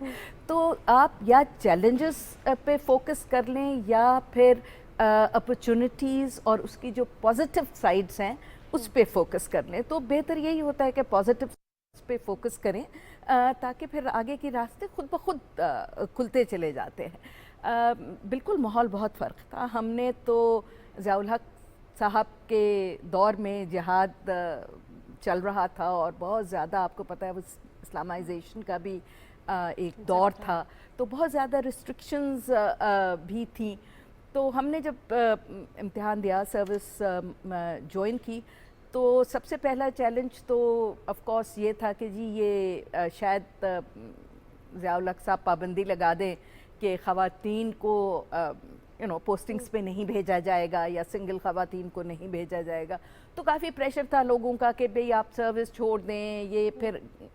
लेकिन आई गेस हम लोगों ने तो वो कमिटमेंट रखी कि जब एक दफ़ा आपने एक सर्विस ज्वाइन की है और शौक़ से ज्वाइन की है, ऑप्शन पे ज्वाइन की है, किसी ने आपको वैसे तो नहीं दी, मेहनत की है उसको ज्वाइन करने के लिए ना, तो लास्ट ऑप्शन तो नहीं, फर्स्ट ऑप्शन था, आपको अल्लाह का करम है मिल गया, तो आप फिर कमिटेड रहें। दूसरी बात ये है कि आपने बिल्कुल कहा माहौल बड़ा डिफरेंट था, वहाँ पेरेंट्स की भी कंसर्न होते थे। मेरे लिए कुछ ये सहूलत थी कि I belong to a family of very strong women और सारी प्रोफेशनल थी और सारी जॉब्स में थी और दोनों तरफ ननियाल ददियाल में दे वर वेरी स्ट्रॉन्ग वेमेन। तो they always and the man also सब पढ़े लिखे थे, सो दे इनकरेज्ड अस कि जी पढ़ाई करें, अचीव योर ड्रीम्स। तो घर से तो मुझे कोई इतना ज़्यादा प्रेशर नहीं था। हाँ, जब आप सर्विस ज्वाइन करते हैं, बहुत मेल डोमिनेटेड एक सर्विस थी, लेकिन मैं यहाँ I think I would be Fehling in my duty अगर मैं ये ना मेंशन करूँ कि फॉरेन ऑफिस का एक्चुअली माहौल थोड़ा डिफरेंट है। तो वो ख़वातीन के लिए, यंग गर्ल्स के लिए मुझे कहना चाहिए, अब तो हम ज्वाइन करते हैं तो आप क्या 22-23 साल के होते हैं, तो बड़ा कंड्यूसिव है वो। सिर्फ इसलिए कि देखिए फ़ॉरेन ऑफिस में चाहे वो कोई नायब कासिद है या गार्ड है या ड्राइवर है, चाहे वो आपका फॉरेन सेक्रेटरी या फॉरेन मिनिस्टर है, सबको दुनिया में इतना एक्सपोजर मिला होता है। उन्होंने बाकी मुस्लिम ममालिक भी देखे होते हैं, दुनिया में भी घूमे होते हैं, तो उनका विजन वो बहुत ज़्यादा तंग नहीं होता। और एक्सेप्टेबिलिटी ऑफ वेमेन काफ़ी ज़्यादा है क्योंकि देखिए लोगों की बेटियां वहाँ बाहर पढ़ रही होती हैं, बहनें पढ़ रही होती हैं, एक उन्होंने दुनिया देखी होती है। तो वो acceptability of women, the respect for women, और सबसे बड़ी बात है विमेन एज बॉसेस की एक्सेप्टेबिलिटी बहुत ज़्यादा है। I would not be wrong if I से कि उस वक्त के दौर में सबसे ज़्यादा एक्सेप्टेबिलिटी फॉरेन सर्विस में थी बिकॉज एक्सपोजर ज़्यादा था। तो आपको ये नहीं देखा जाता था कि जी आप खातून हैं या मर्द हैं। सो फॉरेन ऑफिस में हमेशा ये देखा जाता था कि जी आपकी इंटेलेक्चुअल स्ट्रेंथ क्या है। नेचुरली आप नए जब आते हैं तो आपको सारा कुछ तो नहीं आता, तो आप are you dedicated enough to learn to bear the pressures of the rigors of foreign office, बहुत different pressures हैं, और आपको mentally तैयार रहना पड़ता है कि you have to be on top of everything। Pakistan में क्या हो रहा है, उसकी हिस्ट्री क्या है, जोग्राफिया क्या है, what are the reasons why we are taking certain decisions, या हमारे इंटरनल जो हालात चल रहे हैं उनकी क्या वजूहात हैं। सिमिलरली दुनिया के बारे में भी आपको पता होना चाहिए, क्योंकि स्पेशली जब आप बाहर जाके रिप्रेजेंट करते हैं, उनके सवालात के जवाब देते हैं, तो वहाँ आपको इरेशनल तो नहीं होना पड़ता, आपको लॉजिक से जवाब देने पड़ते हैं। तो आपको ये मेंटली प्रिपेयर्ड होना चाहिए कि जी आप मेहनत करेंगे और आपने एक ऐसी सर्विस ज्वाइन की है जो ताहयात आपको बस पढ़ते पढ़ते और पढ़ते ही रहना है। Exactly. डॉक्टर्स की तरह और सिखाते रह रहे हैं, सिखाते रह रहे नहीं हैं आप, obviously. क्योंकि अगर आप देखें रेलेवेंट नहीं है, अगर आप पाकिस्तान के बारे में आपकी अपडेटेड इंफॉर्मेशन नहीं है, and you are not on top of things, laws के बारे में, रेगुलेशंस के बारे में, किसी चीज़ के बारे में, and you are not on top of what's happening in the world, तो फिर तो आप इररेलेवेंट हो गए ना दूसरों के किसी काम के, ना अपने मुल्क के किसी काम के। तो I think hard work, dedication, and it's a 24/7 service, क्योंकि हम अपने पाकिस्तान के टाइम के मुताबिक तो नहीं दुनिया से इंटरेक्ट कर सकते ना। Exactly. तो मुझे याद है जब मैं for example when I was additional secretary America's, तो जब यहाँ पे रात होती थी वहाँ दिन शुरू हो जाता है, वहाँ जब दिन निकलता है तो यहाँ रात हो जाती है। तो अब जाहिर सी बात है आप क्या वाशिंगटन से इंटरेक्ट नहीं करेंगे, तो फिर रात के 2 बजे हैं या 3 बजे हैं, इट इज़ इररेलेवेंट। और दुनिया में किसी भी वक्त कोई डेवलपमेंट हो सकती है, तो वो और बाहर भी जब आप हो तो किसी वक्त भी कोई डेवलपमेंट पाकिस्तान में हो सकती है या कुछ, तो you have to be mentally prepared कि जी ये 24/7 एक you know it's a lifestyle, Exactly. जिससे आपको अडेप्ट करना है और उसको सर पे नहीं सवार करना, बिकॉज आई बिलीव अल्लाह ताला ने सबको, मर्दों को भी औरतों को भी, सबको बहुत कैपेसिटी दी होती है अपने आप को अडेप्ट करने की। आप जितना मर्जी उसको मुश्किल बना ले, जितना मर्जी आप आसान बना ले, ये आई थिंक लिमिटेशंस सिर्फ आपके माइंड में होती हैं कि ये नहीं होगा। आपने जैसे जिक्र किया कि जी बच्चे, शादी, क्या होगा, हमारे फॉरेन ऑफिस में 99.9% सब खवातीन शादीशुदा हैं, मैरिड हैं, मैं भी शादीशुदा हूँ, मेरे भी यू नो 2 बच्चियाँ थीं, उनको पढ़ाया भी, लिखाया भी, मतलब अब तो दे आर माशाल्लाह सेटल्ड। बट उस ज़माने में भी जैसे आम पेरेंट्स यहाँ करते हैं, तो हमने भी उसी तरह बच्चों के स्कूल के का भी देखा, वो भी देखा। और but it would not be wrong to say कि यस, थोड़े से फैमिली को लेके अगर देखें तो चैलेंजेस तो हो जाते हैं, क्योंकि आप you have to make sure कि जी आपका, चाहे आप मर्द हैं या औरत, अब आजकल तो ये भी कहना बड़ा मुश्किल है कि जी वो सारी हाउसवाइफ्स होती हैं। आजकल तो ज़्यादा वेमेन देखें ना प्रोफेशनल होती हैं, वो भी सबैटिकल लेके जाती हैं, छुट्टी लेती हैं। तो आपका अगर पार्टनर सपोर्टिव है, नहीं सपोर्टिव हैं और ये कि पढ़े लिखे हैं, यू नो, और उस ज़माने में तो ज़रा मुश्किल था क्योंकि ऑनलाइन भी नहीं जॉब्स होते थे और चीज़ें भी नहीं होती थी। आजकल तो बहुत सहूलियात हो गई हैं, तो उसमें थोड़ा सा आपको अपने हस्बैंड की कोऑपरेशन की ज़रूरत पड़ती है कि जी अगर मैं फॉर एग्ज़ाम्पल पाकिस्तान में 2005 का जब ज़लज़ला आया तो रमज़ान का महीना था, तो हम तो मतलब सहरी टू सहरी दफ्तर में रहते थे, क्योंकि चीन में मैं पोस्टेड थी, कॉन्स्टेंटली वहाँ से आपके रिलीफ ऑपरेशंस जा रहे थे। तो नेचुरली फिर आप के हस्बैंड को चाहिए होता है कि जी वो थोड़ा सा ज़्यादा बच्चों का देख लें, उनको काम है तो आप देख लें। तो चैलेंजेस का तो मैम ये लगता है कि चैलेंजेस हैं तो आप स्टेप्स आगे जा रहे हैं। बिल्कुल। मैम आप बहुत सी खवातीन के लिए रोल मॉडल, एक शॉर्ट सा पैगाम खवातीन को क्या देना चाहेंगी? देखिए जी, मेरा शॉर्ट सा पैगाम तमाम बच्चियों को जो ख़ास तौर पे अब बड़ी हो रही है, हमारे उम्र की जो खवातीन हैं उन्होंने तो ज़िंदगी अपनी गुजार ली, वो यही है कि देखें लिमिटेशंस आपके जहन में होती हैं।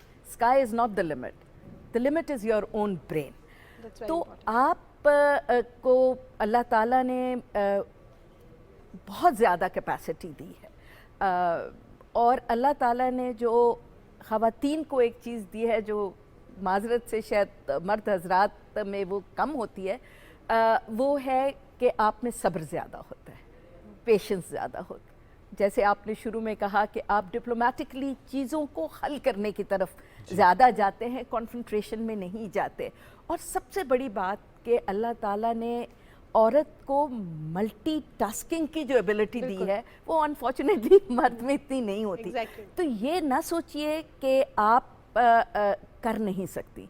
जिस दिन आपने ये सोच लिया कि मैं कर नहीं सकती, तो वो चाहे आप यू नो बहुत आसान से प्रोफेशन में हो तो आपको वो भी अजाब लगेगा, और चाहे आप डिप्लोमेसी जैसे बहुत चैलेंजिंग उसमें हो, या आजकल देखिए ख़वातीन पुलिस में हैं, एडमिनिस्ट्रेशन में हैं, जेट्स उड़ा रही हैं, तो अपना जहन को सही, इस तरह कंडीशन करें कि अल्लाह ताला ने आपको एक अपॉर्चुनिटी दी है और आपको सबसे the greatest gift of God to mankind is intellect and Exactly, brain exactly. And not using is being blasphemous.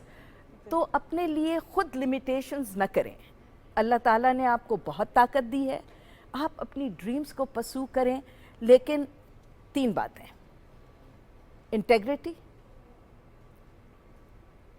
Absolute devotion to what you are doing, and the fact कि मैंने ये भी करना है और जो मेरा एक मेजर रोल है as a mother, as a as a wife, as a house maker, वो भी मैं साथ कर सकती हूँ। और सारी दुनिया ये शो कर रही है बड़ा खबर जबरदस्त पैगाम है कि ये आपका, मैडम। आप दोनों बैलेंस कर सकते हैं। बिल्कुल, और ये balance बहुत नहीं हो जरूरी है। सकता कि ना बल्कि मैं ये आखिरी बात कहना चाहूँगी कि जितने ज़्यादा ख़वातीन एक चैलेंजिंग उसमें होती हैं उतनी ज़्यादा ऑर्गेनाइज्ड होती हैं। एंड आई टेल यू, वो अपना टाइम मैनेजमेंट बहुत अच्छा कर लेती है बिल्कुल। और वो घर भी उतनी ही खूबसूरती से संभाल सकती हैं और किचन भी संभाल सकती हैं और प्रेसिडेंट के लिए तकरीर भी लिख सकती हैं। बिल्कुल बिल्कुल ऐसा ही सही है। कहा थैंक आपने। यू बहुत सो मच शुक्रिया ma'am ma'am. For your time. We are so honoured कि आज आपने हमें प्रोग्राम में ज्वाइन Thank you किया। so so much. much। के सफारत में ख़वातीन का आज आलमी दिन मनाया जा रहा है और इस हवाले से हम देखते हैं कि पाकिस्तान में मुख्तलिफ मौक़े पर हमारी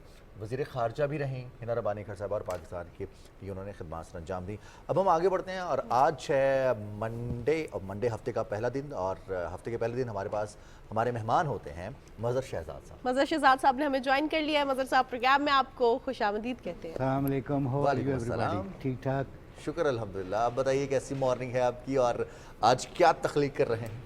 इस वक्त जो सूरत हाल पूरे मुल्क में है, हीट वेव्स की है और गर्मी और बहुत सारे मसाइल हैं, और बहरहाल देखता हूँ उसी पे जी कुछ मैं प्लीज़ अर्ज आप करना। आगाज़ कीजिए। Thank you. और प्रोग्राम का हम सिलसिला आगे बढ़ाएंगे। एक बार फिर रुक करेंगे खेलों के मैदान का, लेकिन एक ब्रेक के बाद।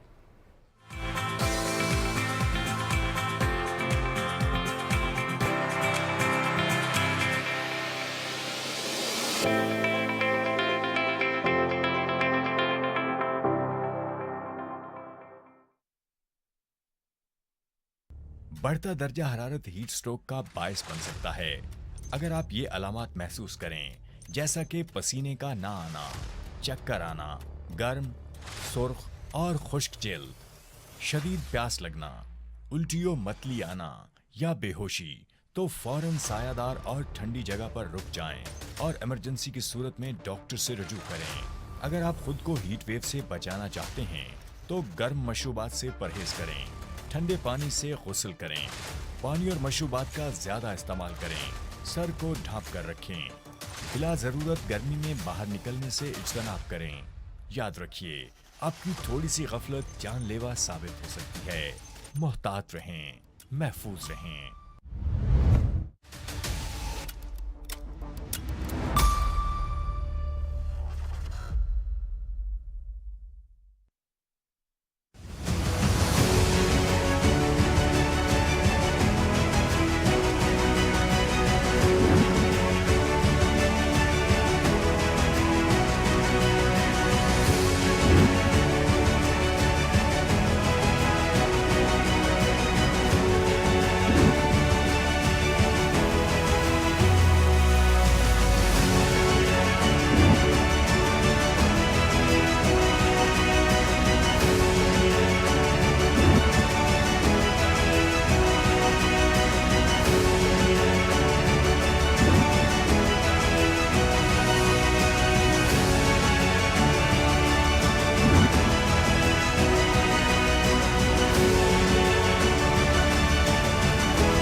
सड़कों और गुजरगाहों के अतराफ और राहदारियों पर तामीरात व तजावजात न सिर्फ गुजरने वालों के लिए दुश्वारी का बायस बल्कि ट्रैफिक की रवानी में भी मुश्किलात का सबब। नाजायज तामीरात व तजावजात गैर कानूनी, ऐसे अनासर की हौसला शिकने कीजिए।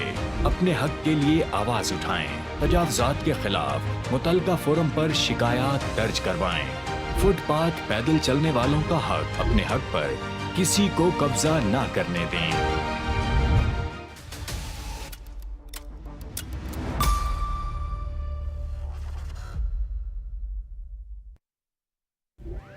क्या आप जानते हैं कि दौरान ड्राइविंग आपकी थोड़ी सी गफलत किसी की जान ले सकती है।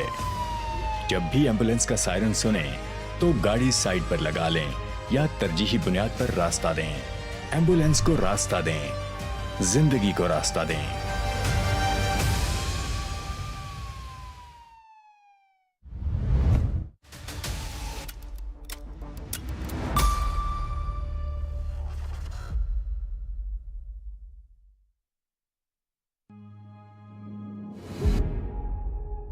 जमहूरी नज़्म में हक़ाइक़ सियासी हों या माशी,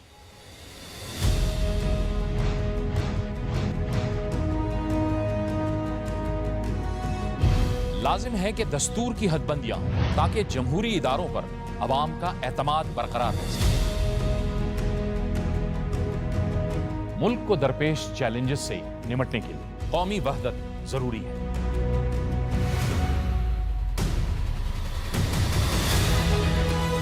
माशी तवाज़ुन, सियासी बर्दाश्त, इख्तिलाफ राय की तौक़ीर और आइन की बालादस्ती,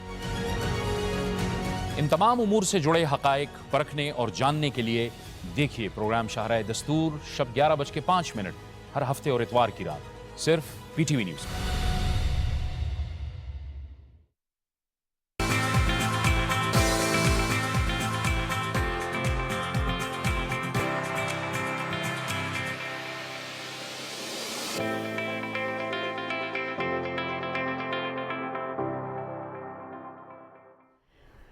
जी जनाब, सुबह पाकिस्तान में आपको एक बार फिर खुशामदीद कहते हैं और अब हम फिर एक दफ़ा खेलों के मैदान का रुख करेंगे, लेकिन रिजवान के पास पहले एक खबर है। इस वजह से अब तो खबर काफ़ी मिनट्स गुजर चुके हैं उस बात को। साउथ अफ्रीका ने पूरी कोशिश की कि वो मैच में कुछ ऐसा तासुर पैदा करें कि शायद वेस्ट इंडीज़ क्वालिफाई कर जाए, लेकिन क्रिकेट की बात हो रही है, मैं डिस्क्लेमर चला वेस्ट देती इंडीज़ हूँ। में वो 3 विकेट से हार गया और साउथ अफ्रीका ने टारगेट चेज़ कर लिया 3 विकेट्स पहले ही, और आखिरी ओवर में उन्होंने ये टारगेट चेज़ किया तो यूँ साउथ अफ्रीका क्वालिफाई कर गया है सेमीफाइनल के लिए। वेस्ट इंडीज़ की टीम और अमेरिका की टीम इस ग्रुप में से बाहर हो गई हैं। साउथ अफ्रीका के साथ साथ इस ग्रुप में से हम देखते हैं क्वालिफाई करने वाली जो दूसरी टीम है इंग्लैंड की टीम है। अब दूसरा ग्रुप जो है वो ओपन है, उसमें आज मैच होगा इंडिया और ऑस्ट्रेलिया का, तो उसमें डिसाइड होगा ऑस्ट्रेलिया अगर हारता है तो अफगानिस्तान के पास चांस होगा कि बांग्लादेश को हराकर वो क्वालिफाई कर जाए। और अब हम बात करेंगे स्कॉश की। आप सोच रहे होंगे कि हम क्यों क्रिकेट में इतनी ज़्यादा इंटरेस्ट ले रहे हैं, क्योंकि हमारी टीम तो निकल गई है, लेकिन हमारे जो खिलाड़ी हैं वो दीगर जो गेम्स हैं उसमें पाकिस्तान का नाम रोशन कर रहे हैं। और आज हमारे साथ जो 3 बहनें मौजूद हैं, वो पहले भी प्रोग्राम में जब शिरकत करती थी तो हमेशा हम उनकी अचीवमेंट्स को सेलिब्रेट करते हैं। आज भी हम इन पावर पफ गर्ल्स को सेलिब्रेट करेंगे जिन्होंने ब्रॉन्ज, सिल्वर और गोल्ड मेडल विन किया है। और हमारे साथ प्रोग्राम में महविश, सहरिश और महानूर मौजूद हैं और रेसिपिएंट है bronze, silver and gold medal की। Welcome to the program and congratulations as well. So सबसे पहले महविश आपसे स्टार्ट करते हैं। इस चैंपियनशिप के हवाले से हमें बताइएगा कितने ममालिक जो थे इसमें उन्होंने हिस्सा लिया, आप लोगों ने जो है वो कब से तैयारियां कर रहे थे इसकी? 700 प्लस प्लेयर्स आए थे इस टूर्नामेंट के लिए, पेनांग जूनियर ओपन जो कि मलेशिया में था, और इसमें हमने पार्टिसिपेट किया और बहुत अच्छी परफॉर्मेंस रही। चूँकि मेरा अंडर 17 में ये 2-3 पहले टूर्नामेंट्स थे मेरे, मैं अभी ओवर एज हुई अंडर 17 को, तो मेरे लिए कंपटीशन टफ़ था क्योंकि इसमें जो लड़कियां थी वो अच्छा खेलती थी और मेरा शुरू स्टार्टिंग ही था, लेकिन फिर भी मैंने 3rd सीट को अपसेट किया क्वार्टर फाइनल में और मैंने ब्रॉन्ज़ लिया, तो ये मेरे लिए बहुत बड़ी बात है। और बाकी तैयारी तो हमारी बहुत पहले से स्टार्ट थी, हम तैयारी करते रहते हैं हर टूर्नामेंट के लिए और परफॉर्मेंस देते हैं उसमें, और सबकी दुआओं के साथ हम आगे जाते हैं। ज़बरदस्त। और ये जो तैयारी है ये सारा साल ही चलती रहती है। सैरिश ने सिल्वर मेडल लिया है, आपका भी बनाया ओपन था? जी बिल्कुल, पेनांग ओपन में मैंने महानूर से ही हारी हूँ फाइनल। Well done. ये एक प्रोग्राम में महानूर ने पहले भी कहा था कि अगर कभी मुकाबला हुआ तो सैरिश को मैं हरा दूंगी, मुझे याद है। तो बहुत ज़्यादा टफ फाइट्स हुई, मलेशियन काफ़ी ज़्यादा टफ थी। अच्छा। हर एक के साथ 3-2 बहुत क्लोज मैच होते, 1 घंटे से ऊपर मैचेस जाते थे। तो जब फाइनल तक गई तो बिल्कुल महानूर से जोर ही नहीं था। महानूर ने स्टेमिना अपना जो है वो ज़्यादा स्ट्रांग रखा हुआ है। लेकिन सैरिश दुख तो नहीं होता ना अपनी बहन से हारने का? ज़्यादा होता है, ज़्यादा होता है, मज़ा आता है, इट्स ओके, अच्छा लगता है कि अपनी बहन आगे बढ़ रही है देख के। Women support each other. You know. अच्छा महानूर बताएं कैसा फील हुआ, और थोड़ा सा दिल में बीच में सोचा कि जरा थोड़े से मिस कर दूं, बहन को जीतने दूं? जरा सा रहम नहीं आया बहन पे? ये था कि ओवरऑल टूर्नामेंट बहुत अच्छा था। इससे पहले मैं सिंगापुर खेली थी, उसमें भी मैंने बहुत अपसेट्स किए, एशियन नंबर 1 का, एशियन नंबर 2 का और 4 का। तो फिर अभी अगला इवेंट हमारा एशियन जूनियर आ रहा है, उसके लिए भी हमारी प्रैक्टिस हो गई ये मैचेस खेल के। तो जब मेरा पहला मैच भी अच्छा था, फिर मैं क्वार्टर फाइनल मेरा उसी के साथ आया जिससे मैं जीत चुकी थी सिंगापुर में, उससे भी 3 लव जीती मैं। फिर मेरा आया हांगकांग की लड़की से, उससे मैं 3-1 जीती। फिर जब फाइनल सैरिश से आया तो मैं बहुत खुश थी कि वो फाइनल तक पहुंची पहले, लेकिन फाइनल में तो फिर एक ही बंदा गोल ले सकता है। पहले कि मैं सैरिश को हरा दूंगी? मैंने कहा कि जो भी हो लेकिन मैं बहुत अच्छा खेलूंगी। अच्छा, रिजल्ट जितना हारना हो लेकिन मैं अच्छा खेलूंगी। और ये भी सोचा होगा कि जो भी हो घर ही जाने, गोल्ड मेडल चाहे इसके पास जाए चाहे मेरे पास जाए। ट्रॉफी एक बंदे के पास जाती है। हाँ, घर जाएगी लेकिन हाँ इंडिविजुअल है। इंडिविजुअल है। जब अब मैविश देखते हैं कि जब इंटरनेशनली ट्रैवल करते हैं और इस तरह के ओपन चैम्पियनशिप्स होती हैं, टूर्नामेंट्स होते हैं, उसमें बहुत सारी डिफरेंट टेक्निक सामने आती हैं। कुछ नया सीखने को मिला इस मरतबा?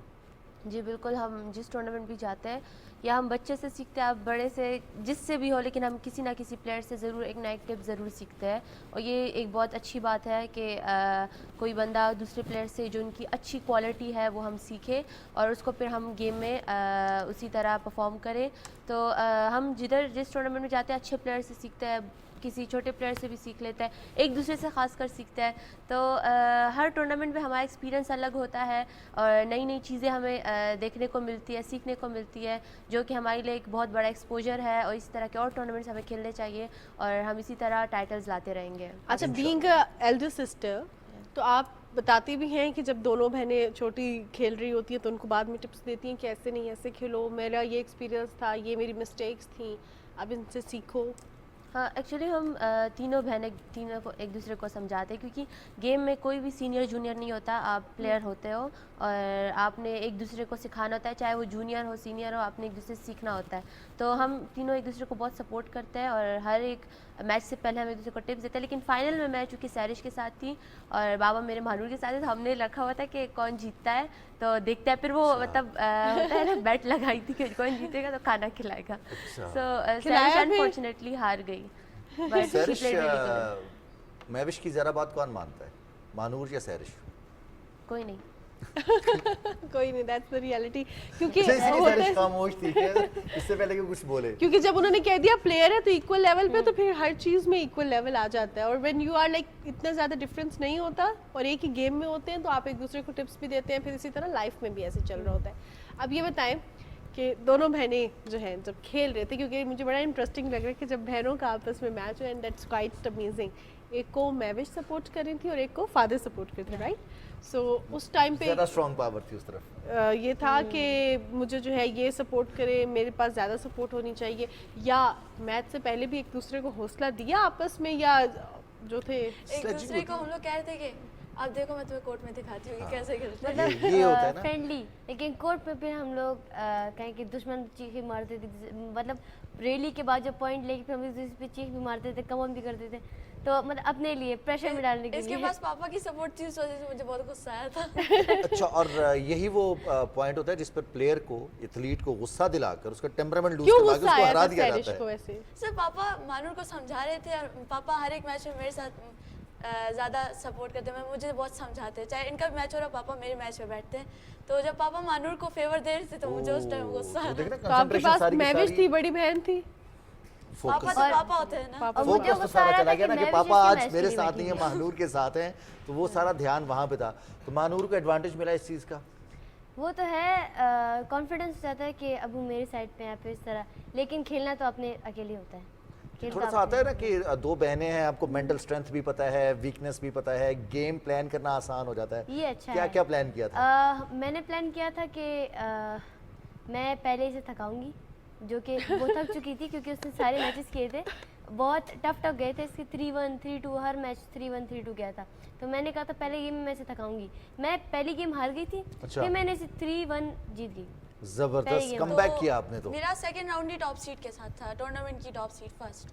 तो फिर मेरा हर एक मैच 3-2 और लंबा गया, तो लास्ट में हम दोनों की पेस अलग अलग है। मानूर स्लो खेलती है और मैं तेज खेलती हूँ। अच्छा। तो मैंने पहली गेम मानूर फास्ट खेल रही थी तो मैं उससे जीत गई, फिर मानूर ने पेस बहुत ही स्लो कर दी, तो बस मानूर ने अच्छा प्लान बनाया था तो बस।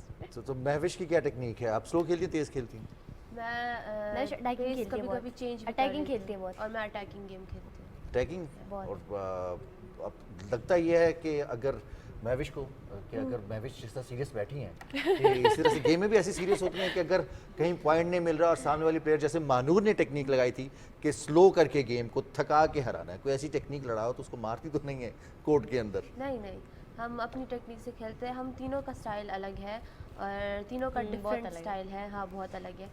और ये था कि हाँ, मैचेस में टूर्नामेंट में चूँकि ऐसा था कि हम तीनों का एक ही टाइम पे मैच था अलग अलग कोर्ट्स में, तो कभी कभी मैं अकेले खेल लेती थी, मेरे साथ कोई नहीं होता था, मैं मैच खेल लेती थी, मारू के साथ कोई नहीं होता था, सैरिक के साथ, तो हम अकेले भी खेलने में आदी हो गए और आदी होना भी चाहिए क्योंकि आपके साथ हर वक्त पेरेंट्स नहीं होते, आपने अकेले खेलना होता है। हम तीनों के मैचेस एक ही टाइम पे होते थे, तो पापा किस किस कोर्ट में जाते? हाँ, वो एक ये ही तो अच्छा, है। वैसे बाबा जाते थे मानूर की तरफ? इसकी तरफ मेरी तरफ सिर्फ फाइनल में मानूर की तरफ थे। अच्छा, वैसे देखो आप लोगों ने बहुत से ममालिक में पाकिस्तान को रिप्रेजेंट भी किया है, पेरेंट्स साथ होते हैं सपोर्ट करने के लिए, या जिस तरह अभी महविश ने कहा कि हर वक्त पेरेंट्स साथ नहीं होते, हर वक्त बहनें साथ नहीं होती, आपके रिश्तेदार, आपके सपोर्टर्स साथ नहीं होते, तो अकेले अब आदत हो गई है खेलने की या आप चाहते हैं कि कोई बड़ा लाजमी साथ हो? अगर जब ऐसा हो कि अगर आप अकेले जाओ, पेरेंट्स साथ ना हो, तो फिर आपको मैनेज खुद करना पड़ता है कि आपके पीछे कोई ना भी बैठा हो, कोई आपके साइड पे ना हो, सारी पूरी क्राउड आपके ऑपोजिट हो, तो फिर भी आपको खेलना पड़ेगा क्योंकि खेलना तो है बिना प्रेशर के और अपनी फुल गेम खेलनी है और उस टाइम ज़्यादा आपको पावर लगानी है क्योंकि जब ऑपोजिट होता है तो फिर ज़्यादा गुस्सा आता है। मेरे सेमीफाइनल में पूरी मलेशिया बैठी हुई थी, उस लड़की के साइड पे मेरे लिए सिर्फ पापा थे, तो इस तरह प्रेशर हैंडल करना पड़ता। जिस तरह ऑस्ट्रेलिया में हमारे साथ बाबा नहीं गए थे, सिर्फ हम तीनों गए थे, तो उस तरह भी हमारे अलग अलग कोर्ट्स में मैचेस होते थे, हम अकेले परफॉर्म करते थे, तो हम आदी हो गए, हमें आदी होना भी चाहिए क्योंकि फ्यूचर में आपको ये चीज़ें फिर आगे चाहिए होती हैं। अच्छा, दैट्स रियली अमेजिंग कि आप लोगों ने इसी टाइम से, बचपन से ये चीज़ें रियलाइज़ करनी है कि आपके हर वक्त साथ वेल विशर्स या सपोर्टर्स नहीं होंगे, एंड दैट्स वेरी इंपॉर्टेंट। हाँ, और अब कल से इवेंट स्टार्ट हो रहा है और एशियन जूनियर बहुत बड़ा इवेंट है और जो मैंने जीता है पेनांग मलेशियन जूनियर, उसी की तरह ये भी प्लैटिनम इवेंट है, तो एशियन जूनियर क्योंकि सारे एशिया से आएंगे सिर्फ सेलेक्टेड प्लेयर्स आएंगे, टॉप 1 टॉप। एशिया तो सबसे बड़ा कॉन्टिनेंट है, सबसे ज़्यादा प्लेयर्स यहाँ पे। सिर्फ सेलेक्टेड हर एक कंट्री से टॉप 1 टॉप 2 सिर्फ आएंगे, मतलब टॉप के सारे आएंगे, तो और अपनी कैटेगरी में तीनों बहनें मौजूद हैं इस इवेंट में। जी, इस बार तो बहुत टफ होगा, बहुत अच्छे प्लेयर्स आए हैं, तो इंडिया से, हांगकांग से, टॉप मलेशिया बहुत अच्छे, मैं कहूँ कि मैं, और वो हाइट में और वेट बिल्कुल सही। हम इसको कंटिन्यू करेंगे। अच्छे। आपको पता चलें कि वफाकी वज़ीर मनसूबाबंदी Ahsan Iqbal national centre of physics में तकरीब से खिताब कर रहे हैं।